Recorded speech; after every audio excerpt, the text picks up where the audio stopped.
Welcome to the Your Leadership Legacy podcast. My name is Tina Paulus Kraus, and I'm so excited to bring you this next podcast dedicated to you high performers out there who want to reinvent yourself, reinvent your business, maybe your career, all of it. This podcast is all about being dedicated to transformation and being the best possible leader of yourself and others that you can be in order to create a legacy that lives on. Welcome to Your Leadership Legacy. My name is Tina Paulus Kraus. I am the founder and CEO of True You Teams. And here we go. Hi, everyone. Welcome. My name is Tina Paulus Kraus, and I am super excited because today on Your Leadership Legacy, we have an amazing leader, Bo Young. So I am so excited to welcome you, Bo. Welcome. Well, thank you for having me. I appreciate it, Tina. It's great to see you again. Yes, definitely. I'm excited. I'm excited for our chat. But first, I'm going to read Bo's amazing bio so that everybody can kind of get to know you a little bit better. Sound good? Fair. Sounds good. Okay. Bo and his family moved to Hutchinson in 2012 for his current position as President and Chief Appreciation Officer of the William Young Agency with American Family Insurance. He's qualified as a Hall of Fame agent, an American Star Certified Agent for Excellence in Customer Satisfaction, and was inducted into the Championship Ring Club for Life Insurance Sales Achievement. Bo was the first American Family Insurance agent in Minnesota to earn the Community Impact Award. He was named the Hutchinson Reader's Choice Favorite Insurance Agent for the last 4 years, and was also selected as the Hutchinson Area Chamber of Commerce and Tourism 2018 Business Person of the Year.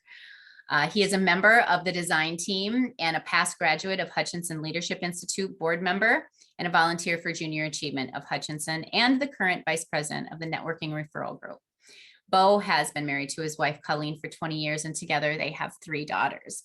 So that is the amazing bio of you, Bo. Well, that's me. Yeah. That is you. That is you. Here's the thing, everyone. I asked Bo to be on the podcast because I've known Bo for many, many years. And when I think about leadership, the name of the podcast is Your Leadership Legacy, right? And when I think about leadership and I think about entrepreneurship and I think about just being a really good human, you come to my mind. Oh, well, thank you. Yes. Yeah. And so I want you to give everybody just a little bit of your background and tell us a little bit, other than just the bio stuff, who is Bo Young? Who is Bo Young? Well, yeah. I think the last piece of that, father of 3 daughters, one that just graduated on Friday. Congratulations. Right? Yeah. Which is really, that's from high school. It's pretty neat. Another one coming right behind her.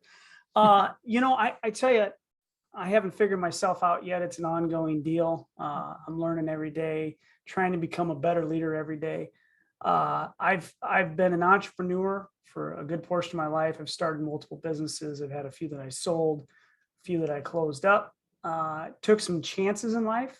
I know that I'm a little bit of a risk taker. I currently live in a community I would have never foreseen. And it was a leap of faith. And it's been very, very good for my family and I to take the chance to move to Hutchinson, Minnesota. I come from a large family. I have 6 brothers and sisters. I've just been kind of surrounded by love and care. In this world, I think I'm a bit of a snowflake. I think I'm really a proponent of kindness. And it's something that trying to spread kindness is something that was really noticed and recognized in our community, and has really, really did a lot of things for me and my business and my family. And so I lean into that. I think kindness is strength. Anybody that's ever followed Gary Vee knows that that's something that he's really, really big about. And it doesn't feel that way, but I really think it's part of being a good leader is being kind. So I don't know. I love that.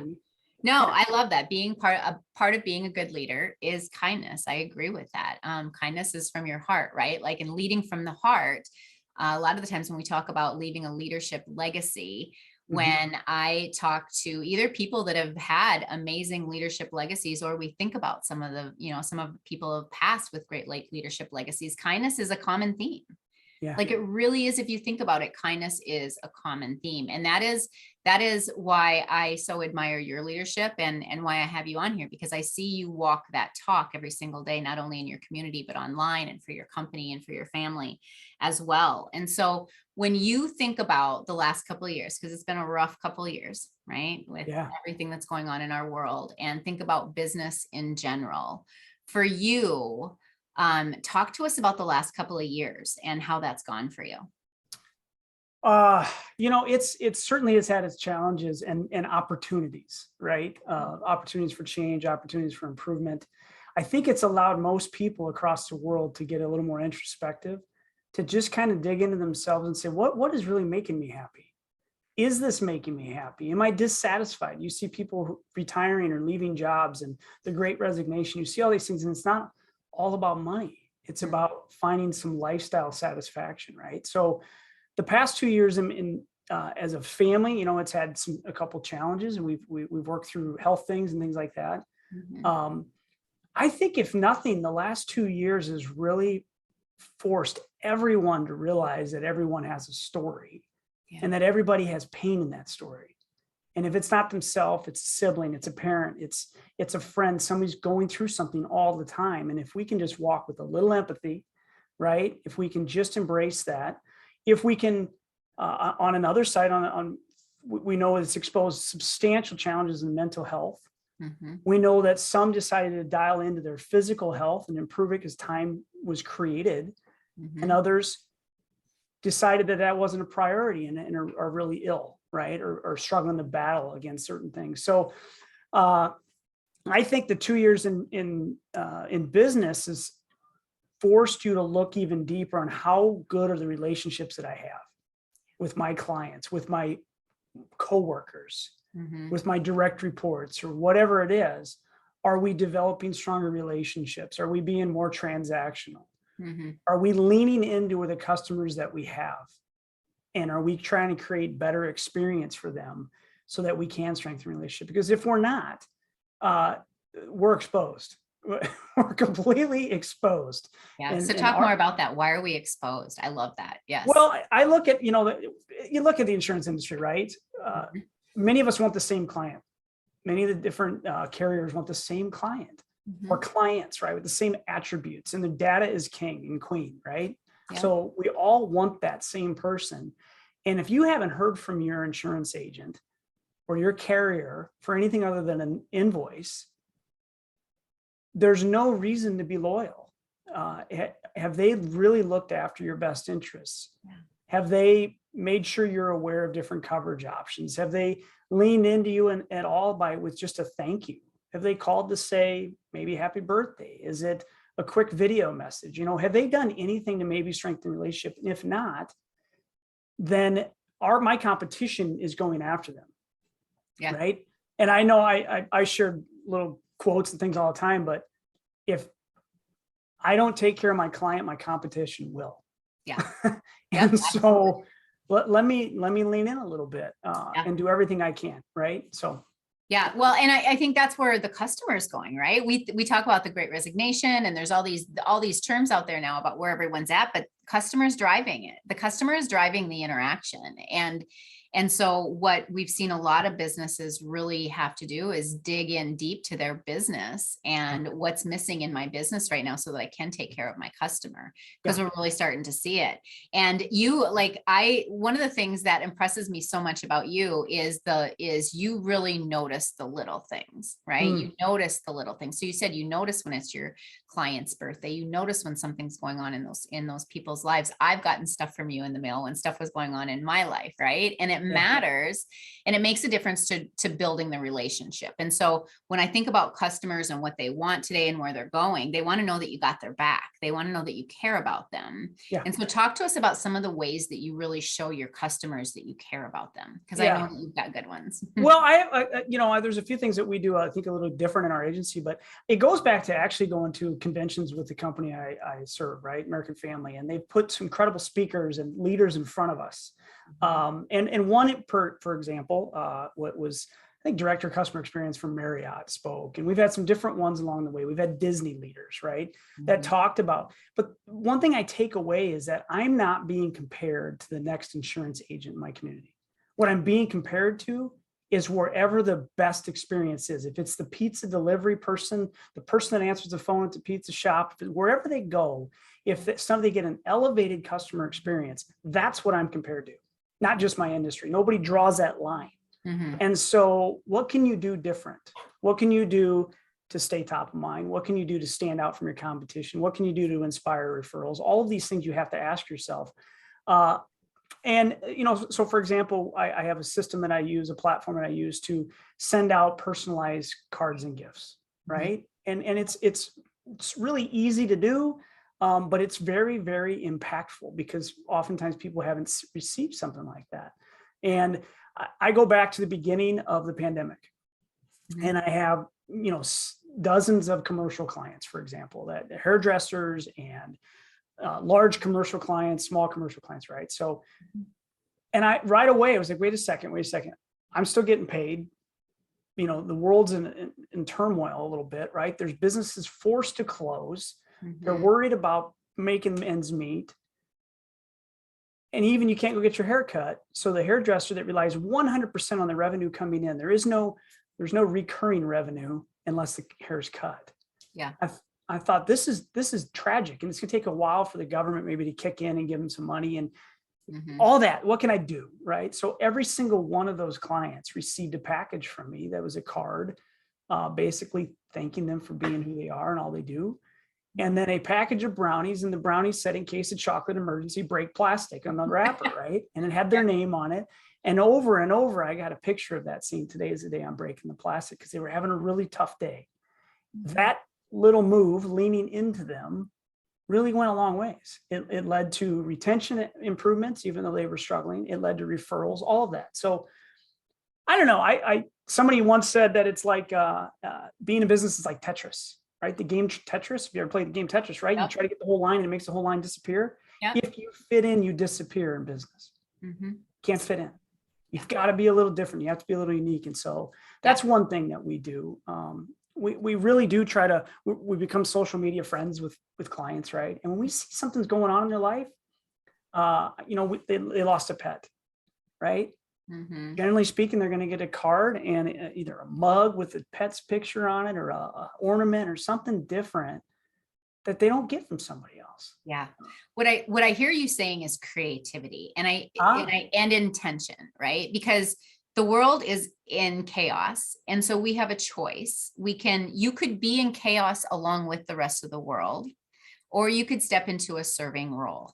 And so what I hear you say is that you stepped into this servant role and you said, no, I get that my customers are struggling right now. What can I do? That's where the intention comes in, right? What can I do? What's creative? What's a way that I can really step in and let my customers know that I care about them? Yeah. And that's what you've done. And I think that anybody that's listening to this, that's where I would really want somebody to go, is really ask yourself, how can I be super intentional right now so that I can wow my customers and at the same time serve them and take care of them based on what's happening in this world, because it matters. It does matter. And, it doesn't have to be spending money either, right? I mean, it can be picking up the phone and just saying, I'm checking in. I understand that there's just challenges in today's world. I just want to say hi.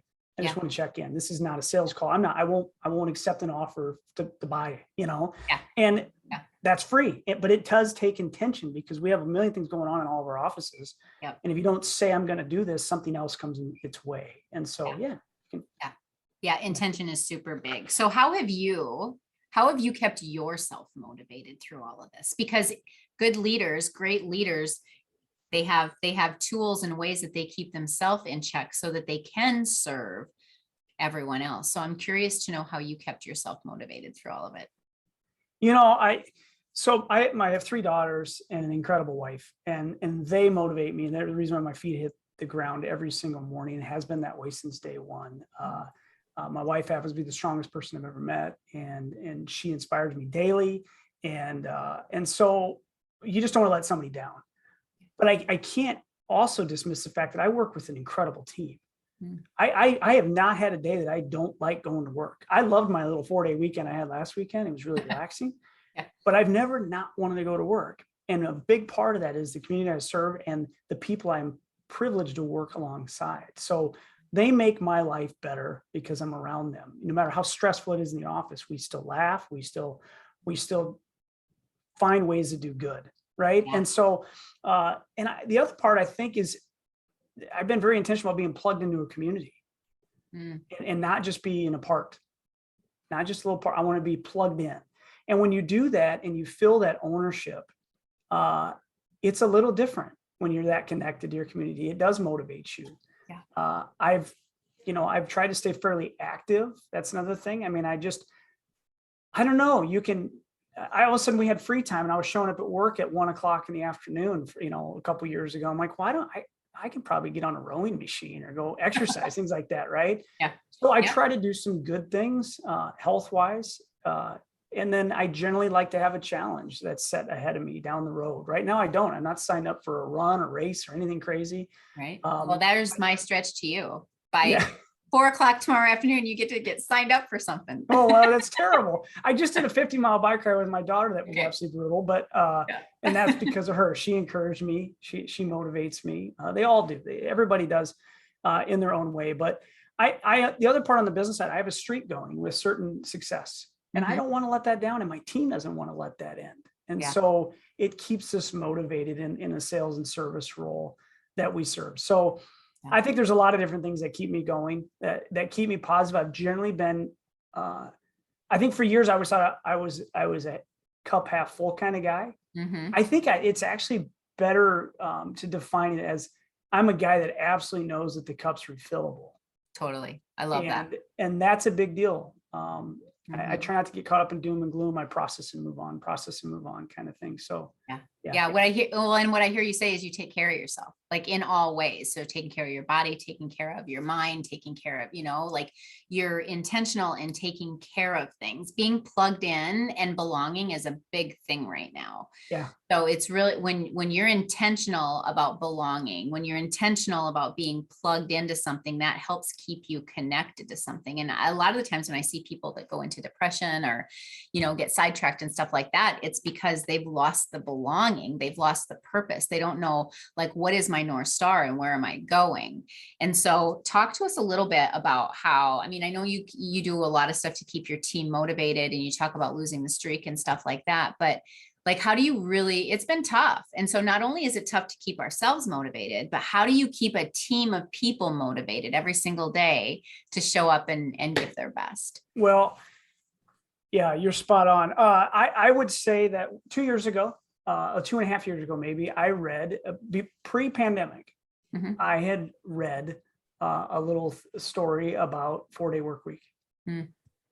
Yeah. And I made a change. I went to my team and I said, hey, I didn't make a change. We made a change. I said, how do you guys feel about this? How do you feel about this? Like if a big company out in Microsoft Europe or something like that, I don't know, some big company did it and they were showing success. They were showing actual improvements in productivity with less time. And so I digested that a little bit. Then I said, but what do you guys think about this? You think we can do this? And so, for example, I have one teammate who would never take time off. Wouldn't even take the vacation, wouldn't take the week, wouldn't take a half week, just was nervous to leave and come back to a pile of things and just wouldn't do it. And I'm like, you don't have balance. You need balance in life. We don't live to work. We do have to work a little bit to live, but this is not, let's get some balance. So it was almost became a force. You go from no days off a year to 52, which is almost 2 months right away if we go to a 4-day work week. So we said, let's try it. And I said, if our customer service or satisfaction goes down, if our production dips, a bunch, we're going to have to reevaluate, but let's see if we can do this with intentionality. And team's like, okay, let's do it. Yeah. And here we are 2.5 years later, we haven't had a drop, retention's up, satisfaction's up. Team, I think balance is really strong. So that's how you keep people motivated, I think, is one way is to say, let's honor your time. Yeah. Let's let you take time for the things that matter to you outside of this office. Yeah. But know that we're going to work hard when we're here. And when you know that, it's like we're all the most productive 2 hours before we check out for vacation. Isn't that crazy? Because you have to get things done. Yeah. Right. Yeah. As much as you want to zone out and forget about it. But if you're heading into a holiday week, you might be, you just kind of coast into it. But when you know you are leaving and there's things tasks you got to get done. So that's kind of how our days are structured now, is that if we're only here 4 days, and any one of us are willing to come in a little earlier, stay late on the days that we are scheduled to be here. But that, I really think that helps the team embrace goals and embrace being a part of this. Right.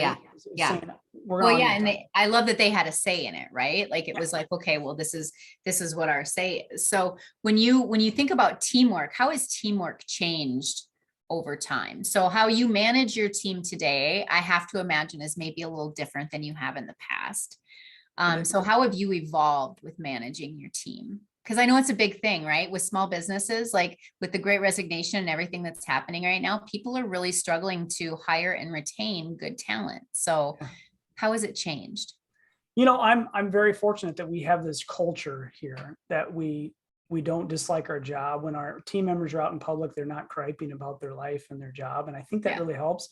We added a new team member in January that sought us out, that wanted to work for us and with us, not for us, but really with us and alongside us. And I was very fortunate to be in that position where many others are struggling to find a human, right? Just a human. Yeah. But Bo, that doesn't come by accident, right? So like when you talk about that kind of a culture, I know that anybody listening here is like, that doesn't come by accident. So what are some tangible things that you do to build that culture? And you've talked about a lot of them, but I mean, that's a culture that you've spent time over time creating. Well, it's interesting because I'm sure much of it, particularly early on, was unintentional. Okay. Right. It really was. Going back to even the question before about how is the communication different, right? How is it leading the team different? Because it's harder. You can't really have a Monday morning bullpen session, right? And have a meeting because not everybody on the team is here. Yeah. And I'm not having a meeting for meeting's sake. And I'm not calling people into a meeting unless we need to have a meeting. So we have a substantial amount of open dialogue, an open conversation. I'm not a micromanager, right? At all. I've never have been. People just tend to do their job and do it very well. I think that when you have someone employed, you hire them for a reason. Why suffocate that by saying, do it this way, that way? No, help them bring out their best. I think the other part is that we've invested in leadership training because it is very difficult. And that's for myself and for my own team members, right? So it's hard to lead others unless you know how to lead yourself. Amen. Right? If you haven't dialed in deep and figured out who you are and how you best work and how your teammates, their personality assessments and all those things, if you haven't figured those things out and empowered them and invested in them to go through training, formal training for leadership, then you might be leaving something on the table, right? Because when teams have a common language, when teams know the way to communicate with each other best, it really, really helps. I think leadership has changed dramatically.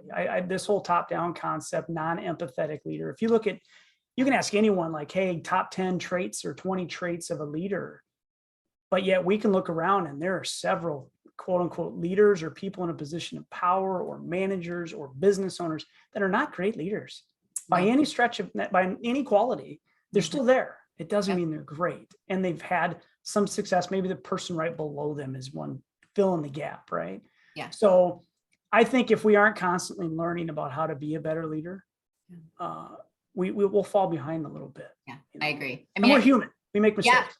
Yeah, absolutely. The name of the podcast, Your Leadership Legacy. When we talk about legacy, you can leave a good legacy or you can leave a bad legacy, right? It can go either way. Yeah. So I ask every single person on my podcast, what legacy do you want to leave? What is your legacy, Bo?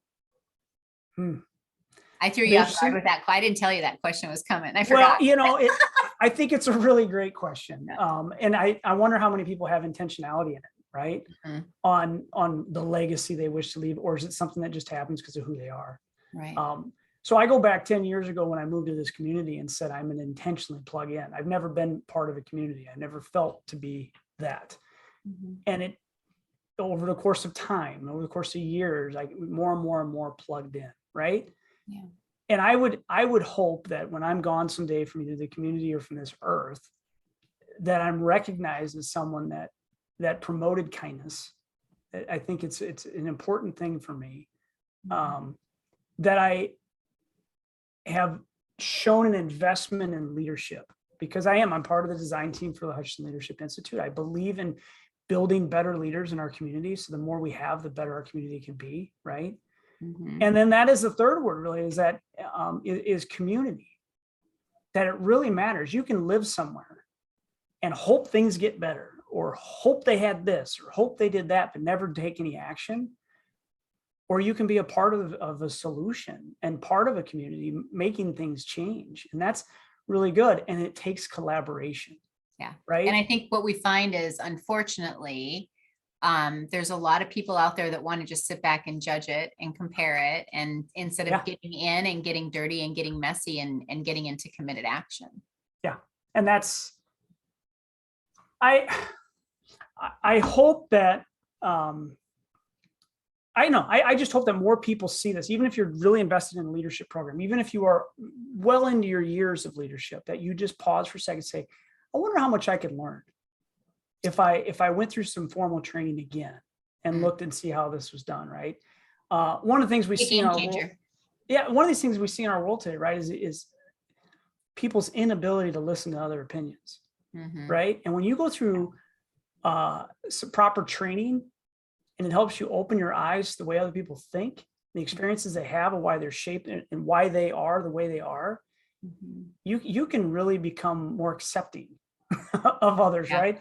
I know that Aristotle gets credit for this, but apparently Aristotle did not say this, but it is the mark of an educated mind to entertain a thought without accepting it. Right. So powerful. How about listening to somebody else's perspective? And it doesn't mean you have to change your opinion. It doesn't mean you have to even accept it, but entertain it. I think we don't have enough of that in our world today. And if we did, and our leaders all did, right, we would be in a different place. It'd be a different world. I agree. I think you just answered the question I didn't ask you yet.